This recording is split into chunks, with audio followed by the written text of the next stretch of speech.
completely different from any other show because the judges are the audience.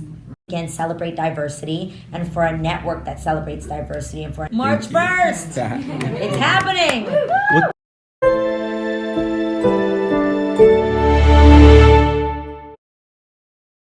So I actually was originally auditioning for a different show. Actually was on vacation in the Dominican Republic with my husband for his birthday in May, and I got this call and they're like, can you Skype with the director of Showtime at the Apollo? They're bringing it back.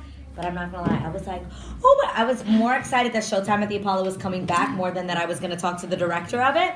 I just was like, oh my God, my favorite show. I used to watch this every Saturday night. It used to come on Saturday nights, and I would stay up super late to watch it. And so just to know that it was coming back was one, exciting, and two, that like I could be a part of it was even better. So I actually set up my little computer and I was like, oh, awesome, I'm gonna get to Skype. And I did the audition literally in a bathing suit in the Dominican Republic, in the R, and I'm like, hi, I'm Adrienne. I'm like, I loved the show. I'm like, I'm here. I just came up from the pool. And I spoke to the director and him and I got along well. And like maybe like 2 days later, they were like, you're gonna be Steve Harvey's co-host for Showtime at the Apollo. And I was so excited, one, because it really is an honor to be a part of such an iconic show. This is like a legacy that they have, and to be a part of that is amazing. Two, that I was getting to work with Steve Harvey, who I absolutely love and admire. Daylight, I wake up feeling like you won't play right. I usually know, but now don't feel right. Put away my pride.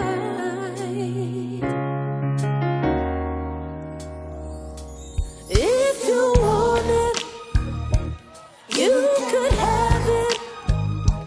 If you need it, we could make it all.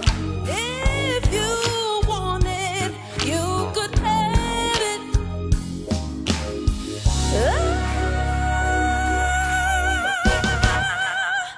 But they won't. It's nerve-wracking, it's exciting, it is inspirational, it's motivational, where like some people are super nervous, and my motivation speaker moment has like become better. Like now I'm back there like, you can do this, anything is possible. I'm like Bible verses, you can do all things through Christ who strengthens you. But it's fun, it's actually exciting.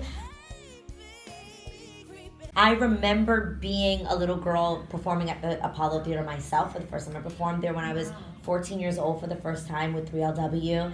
And I remember what that felt like, and being nervous that like, they'll boo you. Hey, we did the Christmas special and I had to perform a song, and I was like, they don't care if I'm a professional. If they don't like you, they'll boo you. They're super honest. And I was super nervous about that. But at the same time, they show so much love. And I think they recognize real talent, and I think they recognize when even if, what I love about the audience is that, let's say you don't have the best voice, they still will notice that you have star quality and that you're special. And I think even that is awesome. I loved Kiki Shepard. I would never want to be compared to Kiki Shepard though, because she is an icon and she has, like I said, a legacy of her own. What I love is that this time around the role is different.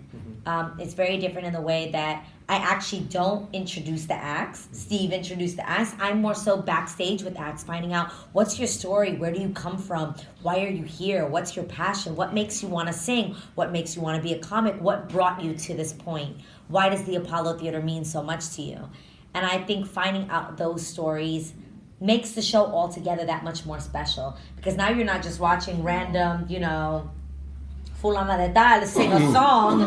It's now like, okay, I get her story, I get who they are, I get why she sings, I get that singing is not just, a hobby for her, but that this is something that gets her through. She beat cancer, this kid almost died, and what brings him to life is music. These are real stories, and their moms and dads are back there rooting them on, and it's just really, really special in that sense. So I love that Yes, I am the co-host of the show, but at the same time, my role is completely different.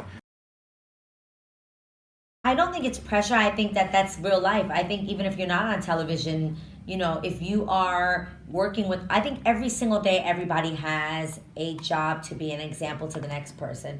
If you're on the train sitting next to somebody, be an example of a kindness. Walk in, smile. That person may look at you and be like, wow, she was really nice. She was really kind.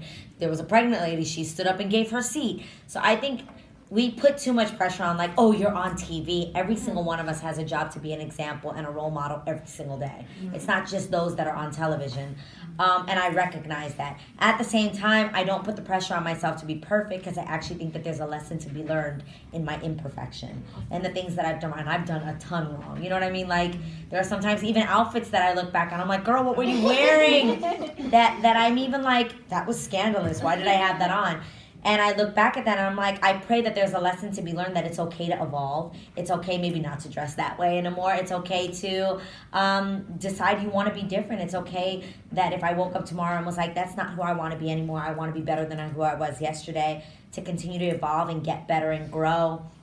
And that to me is a great example and a great role model, is somebody who can point out where they went wrong and maybe there's a lesson to be learned from that. You know what I mean? Like, I don't think we should look at like celebrities and be like, oh, she did that, so she jumped off the bridge, so let me jump off the bridge. Instead, she jumped off the bridge and that didn't work out so well for her, so I'm not gonna jump off the bridge. I think it's important to recognize that as well. I think it is amazing. I think it's important. I think it's groundbreaking that we continue to celebrate diversity on Fox. I think with The Real, with the majority minority cast of The Real, it's never been done before. Obviously, now bringing a Latina into Showtime at the Apollo is a first ever, is huge. Yes. Woo, I'm like, yes, that's huge. But I think that also opens their audience up. You know, this is a family show. This is a show where Latinos are going to sit down and be like, she looks like me. And that is what makes my heart so happy, that, you know, there's representation for everybody. And I think along with that, like I said, it's a family show. I love the idea that this is going to bring families together. It's going to be the thing that everyone watches on, you know, on that night and be like, okay, we're going to watch, we're going to tune in, let's get together and watch, pop the popcorn, it's happening. But at the same time, that it inspires people to go after their own dreams. Stay calm. My number one advice was, you've got to stay calm. You're not going to give your greatest performance if you're nervous. Nerves can't get in the way. Nerves make your voice shaky. Nerves make you forget the words. They make you awkward. They make you fumble. They make you drop things. You've got to get your nerves under control. So I think the number one thing, we're back there, we're just totally like doing breathing techniques, meditation, and a bunch of woosah. Like, calm down. So that's usually the number one thing backstage, is just getting everybody to calm down. And most of all, that no matter the outcome, this is an accomplishment in itself. Whether you win or lose is not the goal. It's that you're on TV, you're promoting. It's just the simple fact of, there have even been people that have lost on Apollo, like Lauryn Hill. Yeah.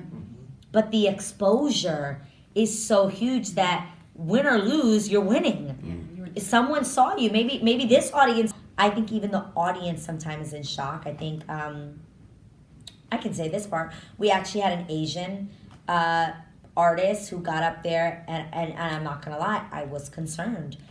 The look, I was like, I don't know how this audience is gonna, I think that automatically they're gonna be like unsure of him. And you just gotta see how it turns out, because it literally takes such a left turn. And there's so many moments like that in the show where I'm backstage with them like, you got this, you're amazing. There have been people that I'm like, oh, they're gonna kill it. And then I'm like, where did this go? This just got really weird. And then there's total opposite, where I'm so unsure. I'm nervous for them. I'm shaking backstage as they're walking down the aisle. I'm like, I don't know what the reception is gonna be. And the audience ends up loving them. Or they open their mouths and it is pure heaven. And you're just like, what? This doesn't make sense.